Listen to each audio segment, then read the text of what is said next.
And I think what we're seeing this year is that, Sarkisian is attacking the portal harder this year than he did previously. And one of the things, you had talked about a lot last year. Sarkisian previously said like he didn't see the portal as a priority, just kind of seeing it as a way to add in different pieces. And I felt like he said that on signing day, if I remember correctly. He did. He totally emphasized we are a program that's going to be built on the backs of high school talent. Yeah, and they are building that way, but he sure doesn't mind trying to go after all the accessories. I mean, I felt like last year there was going after a few portal guys like here and there. I feel like this year has reminded me of NFL free agency more so than anything else. And I mean, from a covering standpoint, there was a point now, and it may hit this in college football, where back in the day, NFL free agency used to begin at midnight, right? And so and then eventually pushed it to like the afternoon. But there would always be that like at 12:01, this contract was signed. At 12:02, you're like, you didn't negotiate that in 1 minute. This had been done, but that it was always like that surge. And then the first surge happened, and then the second surge of free agency would occur after the spring football. I say spring, but most of the spring football was done after the draft, really. And then that would be after the draft would always be the second wave of free agency. And I feel like that's where we're heading right now. The first wave occurs right after the end of the season, heading into signing day. Second wave will be occurring. So we see the staff going very hard in the first wave of saying like, okay, they went after a lot of guys, and from his offensive standpoint was able to be pretty successul. Now it's the defensive side of it. So I give him credit for attacking it. The defensive side has been a hard sell for them, harder probably than imagine. And to your point about Mathis, if it was a slam dunk, I think Mathis would be here. I think he would have committed. You'd be getting the playbook and getting himself ready for it. The fact that he's, Mathis is saying, yeah, I got a chance to be recruited by a lot of different people, and good. I'm glad you're interested. Everybody take a number. I'm going to sit back and make a decision whenever I'm ready. You can't, like you said, you can't take that for granted. You just can't take it like, oh, he's just going to entertain these other programs. Then he's going to come to Texas at the end of the day because Gary Patterson is here. I don't think he's making his decision and his lifetime decisions and then his ultimate goal based off of Gary Patterson. At this point, it's all business. And we'll see what he'll make a business decision based off of that, and it won't necessarily be anything that's personal. So, he should think about Mathis is that I think there are schools that can offer him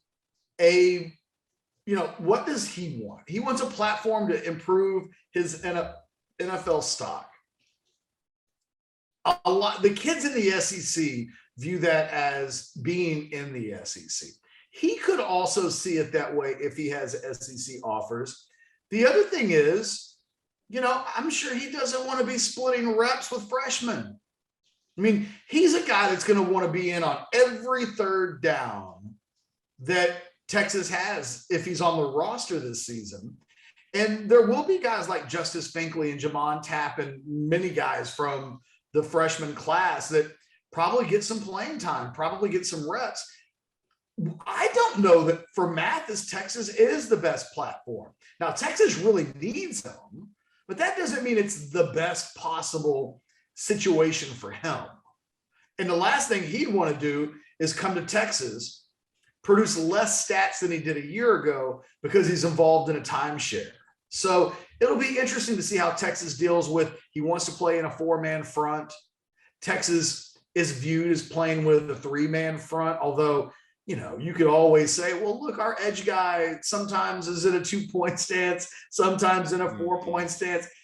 Depending on what the kid wants to hear, you can tell him whatever you want to tell him.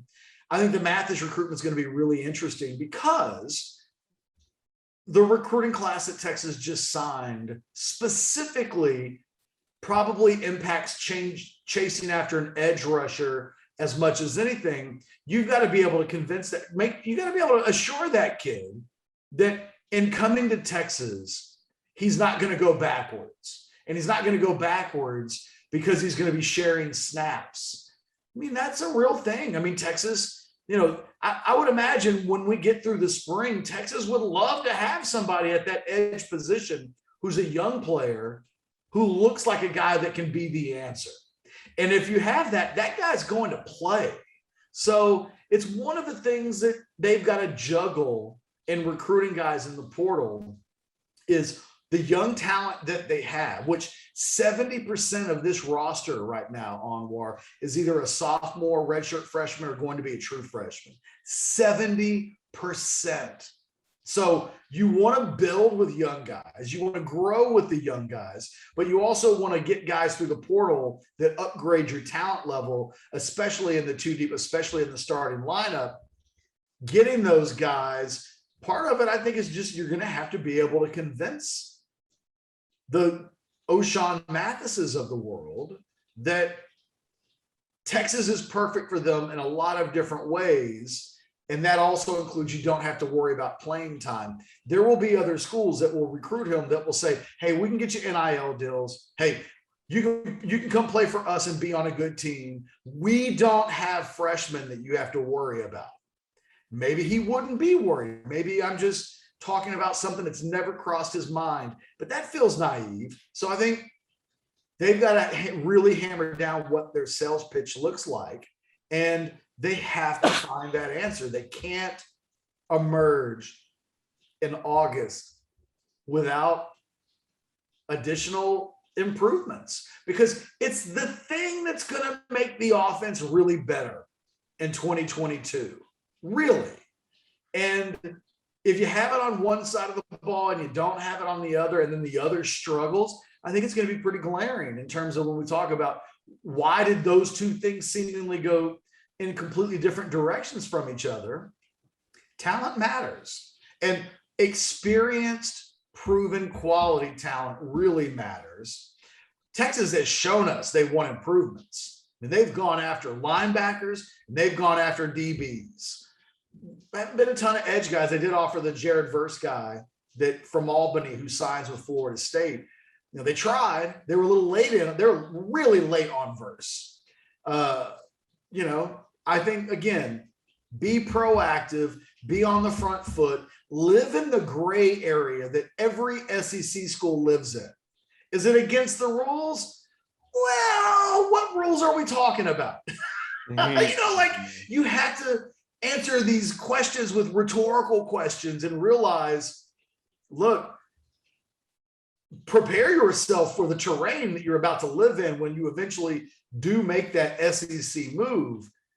It is hand-to-hand combat for every player, and flagrant fouls are allowed. The SEC plays by a no blood, no foul called rule in recruiting, and you just have to get used to that, because I don't know, maybe it wasn't the difference for Sanders and Brini, but maybe it was. Maybe there's a next step of what it takes to recruit those kids that Texas is learning now and will be able to eventually execute. But the loss of Brini was a big one. There aren't many guys that just fall into the portal who are 11-game starters for one of the best defenses in the history of college football. That's who Latavious Brini was. I was trying to think about what's a comparison to Latavious Brini, and I had a hard time thinking of college players who are 11-game starters but lose their talent or lose their jobs because there's just somebody super talented waiting in the wings. I mostly thought of NFL guys. The Cowboys once upon a time won a Super Bowl with Thomas Everett as a safety, but they drafted Darren Woodson that year. And eventually Darren Woodson's too good to keep off the field. They were winning Super Bowls and had the best offensive line in the NFL in their heyday. And then they drafted Larry Allen, and somebody lost a job because you had a super freak. That's what happened to Latavious Brini. That's what happened to Drew Sanders. He lost his job because some freshman came out of nowhere and had 10 sacks and was just better than him. So, that's what Texas is dealing with, is you're hoping to get guys that fit that kind of profile. They don't come around a ton. And it's why the loss of Brini and Sanders to Arkansas, it's not so much the Arkansas angle. I mean, screw Arkansas. They're still not really a huge factor in high school football recruiting. But man, in terms of being able to elevate your squad immediately, Arkansas has proven to be a problem. And I was looking at a thing earlier today from 24/7. Let me see if I can find it. They had, Rivals doesn't currently rank transfer classes, but 24/7 does. And I was looking at it earlier, and it was really interesting to see the schools that were involved in the top of the rankings. Texas was in the top 10, but Arkansas was in the top 5. So, here are the transfer rankings according to 24/7. LSU, again, we've already mentioned them in the portal. USC, they've signed 11 dudes so far, 11 transfers. Ole Miss, Arkansas. So 3 of your top 4 are SEC schools. Then you've got Florida State. Then you've got Oklahoma, South Carolina, Texas, Florida, Alabama. If we move Alabama and Texas into the SEC for conversation purposes, the only 2 schools not in the top 10 in the transfer portal rankings are USC and Florida State. And we know Florida State is living and dying by the transfer portal right now. They did it a year ago. 7 of their 8 best players came from the portal. They're doing it again this year. It's interesting to see the names. Those look like recruiting rankings. Alabama, LSU, USC, Texas. Those are schools that you would expect to be in the top 10 of the regular recruiting rankings. And those are also schools that you're now finding in the transfer rankings. These things aren't accidents. And this is who Texas is going to have to compete against to land this type of talent. Yeah, I mean, you definitely said a mouthful, but you're absolutely correct. Sorry about that. No. I didn't mean that like a disrespectful way. It was just like a lot to like think about it and process. Yeah. And it's interesting that they 24/7 has those rankings that Rivals, we got to get on that. We'll just come on, Rivals. Come on, we've got to put some rankings together. We give. Don't make me do it. By the way, if this show gets canceled next week, it's because we're Rival now. We're independent. So yeah, I mean, there's definitely, there's definitely competition out there. I mean, like you said, for all the big boys that are there. And who'd you say was number 1 catch in those rankings? At the moment? Yeah. Is LSU. That's a fascinating thing. It's amazing these coaches who complain about free agency are so active in free agency. Where was Bama ranked? Was Bama ranked in there? Because they're in the top 10 and they only have 3 transfers. But Saban was complaining about it just a few weeks ago. But the 3, he just took a kid from Georgia this weekend. He just took Georgia's leading wide receiver. As they complained before the national title game about the transfer portal. They're like, we don't like it. Hey, we're going to do it. I don't want to turn this thing sideways with a political comment, but it really is like, you know who the real racists are. Like, it's what it kind of sounds like. It's the people who are called racist and turn around and say, the real racists are the people who are calling me a racist. That's what it feels like in the portal. It's like coaches are complaining. The portal is a huge problem while they're scooping up like the best players in the portal. That's how you do it. You make yourself not look like a problem by complaining about the very thing that you're manipulating to your game. I'll tone it down for you. You should have said first one smelt it, dealt it. You're Kansas City talking about how bad the overtime rules are. Yeah, there's some irony. Those overtime rules are really unfair.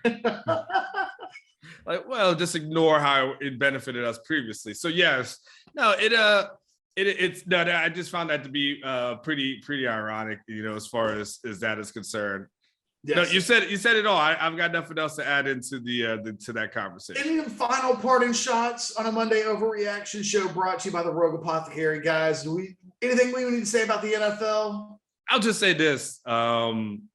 It is, and I don't think it's hyperbole. I think that was definitely the best weekend I could ever remember as far as football games, like with all coming down. I thought Sunday was just out of this world from everything. So I the thing is, it's always been college football has the advantage as far as the pageantry is concerned, games being close, all these other type of things. And this was one of those weekends where the NFL was almost like had that excitement that college football has, like that college football owns. There was that excitement where you're like, man, every single moment, like the last moments of games, it's almost like an NBA game. Okay, just like NBA, you only really care about the second half. It really only like the last 6 minutes or so, like really matter. And it was almost like that. So it was, I won't get into it because everyone's got their own, analysis of everything. Just, it was definitely, as a guy who did NFL for years, I cannot remember anything better than this. It was so funny, Catch, too, getting messages from all my Tampa Bay friends, like towards like the final like moments where like, yeah, we did it, man. And then it's just the depression that ensued after that. And last thing I got to say, I just question, by the way, I just always question the grown man who's crying after games. Like, I don't know you. I don't know why you're doing that. Why are you a grown man crying? You're crying. It's not your kid's game. It's literally just a football game. And you're literally just crying. That guy. I can explain it to you. You can explain to me why a grown man is crying over a football game. In like 15 seconds. Men, by and large, are taught to like bottle that up in life. So, when things occur that are worthy of shedding tears over, it's a manly thing to do to bottle that thing up. Sports is this weird vehicle that allows men to pour out all of this emotion, this sadness that they otherwise have been keeping inside. I don't find that people who cry a lot cry in sports. I find that the people who cry after sporting events are people who never cry. And then they get shaken so hard by what's happened in sports that it just creates this avalanche of emotion that they can't control, that throughout the majority of the rest of their life, they find a way to bottle up. You show me a fan on TV crying after a loss, and I'll show you somebody who probably hasn't cried in a long time. Oh, so you won't call him a loser, because that's kind of what I would call him.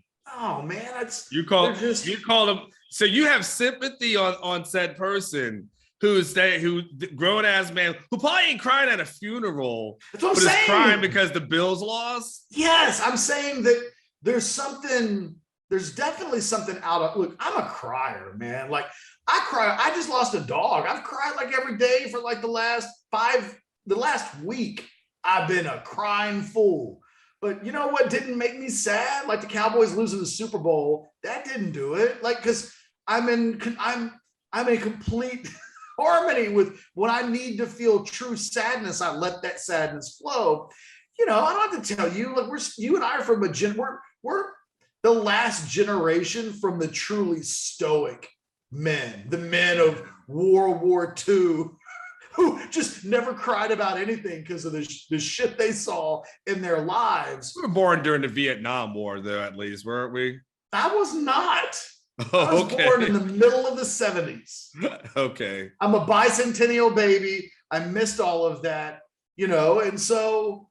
Well, but it was over in 75. I was born in 76. I was born in 73. Okay, never mind.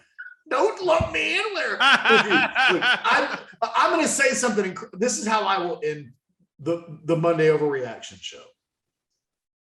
Matt Stafford is one win away from having as many wins in the last 20, as many playoff wins in the last 25 years as the Dallas Cowboys as an organization. That's scary because they won a whole lot of wins in Detroit. And that's not making me cry, but it does make me really sad. It makes me feel things. I'm telling you, the people who like just lose it at sporting events, they're just due good cries. I haven't cried in a long time. And sports weirdly affects people. Like Liverpool soccer, if they have a bad day, it won't make me cry. My God, no. But it'll affect my mood for an hour. If they lose, I need like an hour to just reprogram my whole outlook on the world. So, and I feel like I've got it pretty together. Like I'm in tune with my feelings. I can't imagine somebody who is an emotional mess being so all in on their profession or their college. Look, we see the Orange Bloods all the time.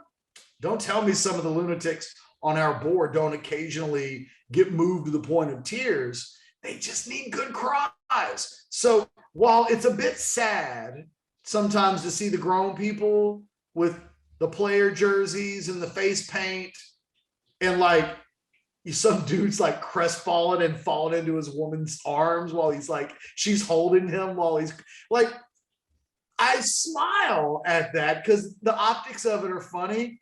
All we're really doing is looking at some poor dude who just needed a good cry. And crying is healthy. I can make the case that the dudes crying in the stands at an NFL game after a loss, that crying is literally the healthiest thing that they can do. Otherwise, they're holding all of that in, and clearly it needed to get out. That's all I'm saying. After the loss of a game. Okay, well, look, whatever it takes for them to achieve harmony in life, if that's what it took to put in all that energy and then cry because your team lost, when none of the players are crying, but you're crying. It's true. Okay, I just got an issue with someone being more emotionally invested than the people who actually are invested are. But hey, you know what? Everyone needs something in life. And think about those Bills fans, though. They waited decades. Stephon Diggs, emotionally invested, but he hadn't been waiting decades. I'm just saying, I do feel a little compassion, just a smidge, for those poor bastards crying in the stands. It wouldn't be me, but they would probably turn around and look at me and say, why are you crying over a dog? So, we're all different people. It's unfortunate that their outlet for emotion occurs during sporting events. They would probably have they'd have much healthier outlooks on life if they could just spread that out a little bit. All right. Well, let's my last parting shot is NFL teams start offering hugs in stadiums. Say, hey, we got guys here. Hey, for $5, $10, because it's expensive, $15, you can get a hug from a cheerleader. Okay, now you just took it to a totally different level. What if the cheerleaders offered hugs? No, that just would go south. And so no, these men don't need hugs by cheerleaders. They just need a hug. So for all these men who are walking around who need hugs. What if NFL teams just brought in like 100 mamas? See, there you go. Mamas of all types and sorts. Yes. Big mamas, little mamas. Yes. All the mamas. To get your hugs in so you can get through the week. That's all right, Bills. Now it's when you start thinking about concession stands and add additions and all the other type of stuff. Make sure you add in the hug section. The hug section for everyone who needs a hug because you've been holding it in. Come, let us hug you. All right, I'm done. For myself and the anti-feeling man, Anwar Richardson, who has no time for your hugs in your jerseys, in your face paint, and all of this stuff. that goes, why do you think you see NFL fans get into fights more often than any other sporting events? Like, you go to an NFL game, you're no matter playoffs, regular season, preseason, when you walk out of the building, dudes are fighting. It's because they just got a lot of stuff they need to get out, and they are unstable emotionally. All right, look, for myself. Well, and alcohol. And then there's the addictions too, that when you combine them with sadness can lead to a lot of different things. For myself and Anwar Richardson, this one went sideways in a hurry. Thank you for watching. We thank Rogue Apothecary for being the sponsor. We'll be doing more videos throughout the week. Make sure you like, subscribe to the channel, do all that stuff until tomorrow, when we'll see if Anwar and I can pick up clothes that don't completely match. You got the polo, I got the Nike today. Until tomorrow, you guys take care. Later.